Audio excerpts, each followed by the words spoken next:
مولا کائنات علی ابن ابی طالب کا یوم شہادت ہے۔ امیر المومنین جیسے ان کی زندگی رہی، جن کے بارے میں رسول اللہ صلی اللہ علیہ وآلہ وسلم نے کہا، جیسے کہ شو کے آغاز میں بھی انہوں نے بتایا تھا کہ انا مدینۃ العلم و علی بابوہا۔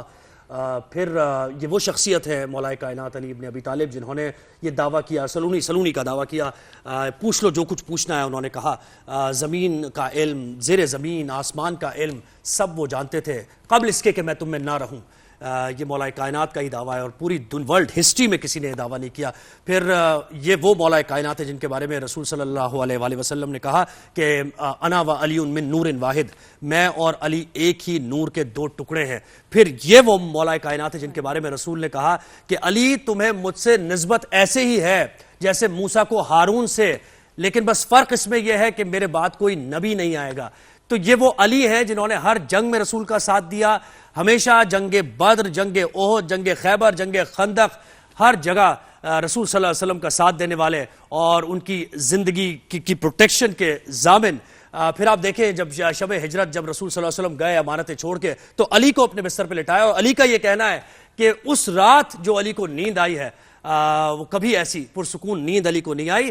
علی ایک چیز پر مضطرب تھے، اور ایک چیز کا علی کو بڑا یعنی ایک الجھن تھی، ایک پریشانی تھی، وہ یہ تھی کہ ہر جنگ میں علی نے دشمن کو زیر کیا۔ علی چاہتے تھے شہادت کا رتبہ ملے، تو شہادت کیسے ملے گی؟ یعنی علی کے مقابلے میں جو آیا وہ زیر ہو گیا، تو علی کہتے تھے کہ یہ شہادت کس طرح ملے گی؟ دعا کرتے تھے علی نماز میں، اور جب علی نے دعا کی تو ظاہر ہے وہ پوری ہونی تھی۔ مسجد کوفہ میں علی نماز کے لیے آئے ہیں، ابن ملجم کھڑا ہوا ہے، ملعون کھڑا ہوا ہے، علی سجدے میں گئے ہیں اور اس نے وار کر دیا ہے، اور اس کے بعد آج مولا کائنات کی شہادت ہے۔ تو ہم کیا سیکھ سکتے ہیں مولا کائنات سے؟ ان کی زندگی سے عملی طور پر ہم کیا اپنی زندگی میں بہتری لا سکتے ہیں؟ کیا ایسی کوشش کر سکتے ہیں؟ تو یہ ہم آج ضرور جانیں گے۔ اسی لیے ہم نے مدعو کیا اپنے اسٹوڈیو میں حریم نقوی صاحبہ کو، جو کہ اسلامک اسکالر ہیں۔ بہت شکریہ۔ السلام علیکم۔ میں نے تو اپنی سی کوشش کی، لیکن کیا کہا جائے علی کی شخصیت کے بارے میں، بہت مشکل ہے احاطہ کرنا۔ آغاز کیجئے مولا علی کے علم سے ہی ہم گفتگو کا آغاز کریں تو بہتر ہوگا۔ ہم بالکل علم سے آغاز کرتے ہیں، اس لیے کہ اللہ نے علم کو وہ فضیلت دی ہے کہ علم والوں کو دولت والوں پہ فضیلت دی ہے، اور مولا علی نے بھی جو علم اور دولت کے کمپیریزن میں پورا ایک خطبہ ہے مولا کا، لوگ پوچھتے گئے اور مولا بتاتے گئے۔ علم وہ ہے جو تمہاری حفاظت کرتا ہے، دولت وہ ہے جس کی تم حفاظت کرتے ہو۔ علم تمہیں آگے بڑھاتا ہے، دولت تمہیں پیچھے روکتی ہے۔ علم سے تم آگے بڑھنے کی کوشش کرتے ہو، جتنا بانٹو اتنا بڑھتا ہے، دولت جتنی خرچ کرو اتنی کم ہوتی ہے۔ تو پورا ایک طویل خطبہ ہے مولا کا، لیکن میں شروعات کرنا چاہوں گی وہی کہ مولا کائنات کی شخصیت اتنی بڑی ہے کہ ان کو احاطہ کرنا ناممکنات میں سے ہے۔ تو ایک شاعر نے کیا خوب کہا ہے، سفر طویل ہے راہ نجات چھوٹی ہے، علی کا ذکر بڑا ہے حیات چھوٹی ہے۔ علی کو کیسے میں مولائے کائنات کہوں، بڑا ہے نام علی کائنات چھوٹی ہے۔ اس لیے کہ اللہ کے ناموں میں سے یہ نام ہے علی، اللہ نے اپنے ناموں میں سے مولا کائنات کو یہ نام دیا، رسول خدا نے یہ نام دیا۔ اور مولا کائنات کی ولادت کائنات میں وہ ہے کہ جو کسی اور کے حصے میں نہیں آئی۔ خانہ کعبہ میں ولادت ہے، کسے را میسر نہ در شد سعادت، بکعبہ ولادت بمسجد شہادت، کہ خانہ کعبہ میں ولادت ہے اور مسجد میں شہادت ہے۔ تو مولا کائنات کی زندگی، پوری تمام زندگی ہم جو بھی پہلو اٹھا کے دیکھیں۔ ہم علم کی جب بات کر رہے ہیں تو اس میں وہ جو ایک سلونی کا دعویٰ ہے، یعنی کائنات میں کسی نے یہ دعویٰ نہیں کیا، تو کیسے اس کے بارے میں بتائیے، اس کا فلسفہ کیا ہے اور کیسے؟ کائنات میں یہ دعویٰ کوئی کر ہی نہیں سکتا تھا، اس لیے کہ میں کوئی دعویٰ کروں، آپ کوئی دعویٰ کریں، ہمیں اس دعوے کو پروف کرنے کے لیے، اس لیے کہ یہ کوئی بھی ایسا دعویٰ کہ جو اتنا بڑا کوئی دعویٰ کرے وہ ہمیں پروف کرنا پڑتا ہے۔ ہمارے پاس ظاہر ہے یہ علم ہی نہیں ہے۔ مولا کائنات کا کہنا ہے کہ رسول خدا نے مجھے ایسے علم بھرایا ہے جیسے کبوتری اپنے بچے کو دانہ بھراتی ہے، اور میں رسول خدا کے نقش قدم پہ ایسے چلا ہوں جیسے اونٹنی کا بچہ اپنی ماں کے پیچھے چلتا ہے۔ تمام جانور کے بچے اپنی ماں کے پیچھے چلتے ہیں، لیکن اونٹنی ایگزیکٹلی اپنی ماں کے نقش قدم پہ، انہی فٹ سٹیپس پہ، اس کا الگ کوئی فٹ سٹیپ نہیں ہوتا، وہ انہی پہ قدم رکھتی ہے۔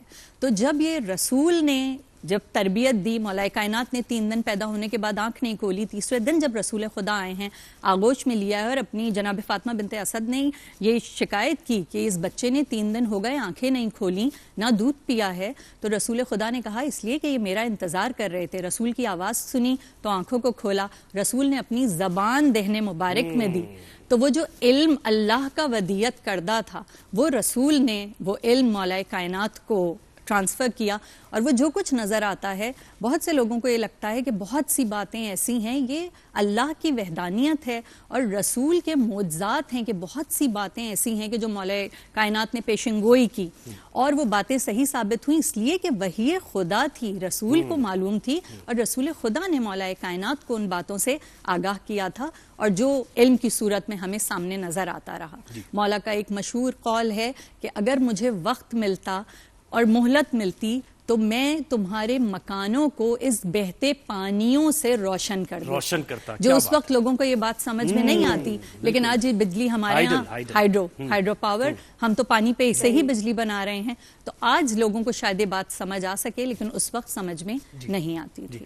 اچھا مجھے ایک اور چیز بتائیے گا، مولا کائنات کی تو ظاہر ہے، ہم شجاعت کی اگر بات کریں تو وہ جنگیں جن دونوں نے، شجاعت کا ذرا سا ذکر ہو جائے، اور اس کے بعد پھر وہ شہادت کے وقت جب انہوں نے فزت برب الکعبہ کہا وہ بھی ذرا ہمیں بتائیے گا، تو شجاعت کی پہلے بات ہو جائے جنگوں میں جس طریقے سے۔ شجاعت مولا کائنات جس قبیلے سے، جس گھرانے میں پیدا ہوئے ہیں، شجاعت کے لیے مشہور ہیں، سرداران عرب میں سے ہیں، قریش ہیں، والی مکہ ہیں، جناب عبد المطلب تھے، پھر جناب ابو طالب تھے، اور شجاعت ان کی بہادری ان کے خاندان کی وراثت تھی، میراث تھی۔ جناب عباس رسول خدا اور مولا عباس کے چچا، کہ جو اس وقت شیر خدا کہلاتے تھے مولا کائنات سے پہلے، اور اس کے بعد یہ لقب پھر مولا کائنات کو ملا، وہ بہادری میں اپنی اتنے مشہور تھے کہ جناب عباس ایمان بعد جناب حمزہ ایمان بعد میں لائے، رسول پہ اسلام بعد میں لائے، لیکن حفاظت رسول کی اسلام لانے سے پہلے شروع کر دی تھی۔ جناب ابو طالب جیسے، جناب ابو طالب کا مقام جو ہے وہ تو پرورش کی ہے جناب ابو طالب نے۔ جناب موسیٰ کو پلوانا تھا فرعون کے گھر، تو جناب آسیہ کو بھیجا، تو رسول کو جہاں پلوانا تھا وہاں آف کورس ایسی شخصیات کا وجود لازمی تھا۔ اور یہ کامیابی کیا ہے جس کامیابی کا ذکر علی نے کیا اور اعلان کیا؟ کامیابی یہ ہے کہ مولا کائنات نے رسول کی زندگی میں جتنی بھی غزوات ہوئی ہیں، فقط ایک ہے جنگ موتا کے جس میں مولا نے شرکت نہیں کی ہے، اس کے علاوہ اگر ہم بدر سے شروع کرتے ہیں، 624 ہجری سے عیسوی سے واقعات شروع ہوئے ہیں، اور اس میں مقابل ولید ابن عتبہ جو اپنے زمانے کا مشہور پہلوان تھا، مولا نے اس کو جہنم واصل کیا۔ اس کے بعد جنگ احد میں مولا نے 8 علمبردار سامنے آئے ہیں، اور مولا نے تنہا ان تمام 8 کو۔ علیم صاحبہ وقت ہمارے پاس وقت کی قلت ہے، ورنہ مولا کائنات کے بارے میں تو کیا کچھ، میں تو ویسے بس آپ کا انداز بیان بہت اچھا ہے، اور زہیب آپ کا بھی ماشاءاللہ بہت شکریہ۔ یہ تو ایک چھوٹی سی کوشش ہے، ہم کیا کر سکتے ہیں، وہ ثنا خوانی تو ہم سے ظاہر ہو ہی نہیں پاتی، تو جو بھی کچھ ہے وہ یہی اپنے الفاظ میں بیان کر سکتے ہیں مولا کائنات کی زندگی کے بارے میں۔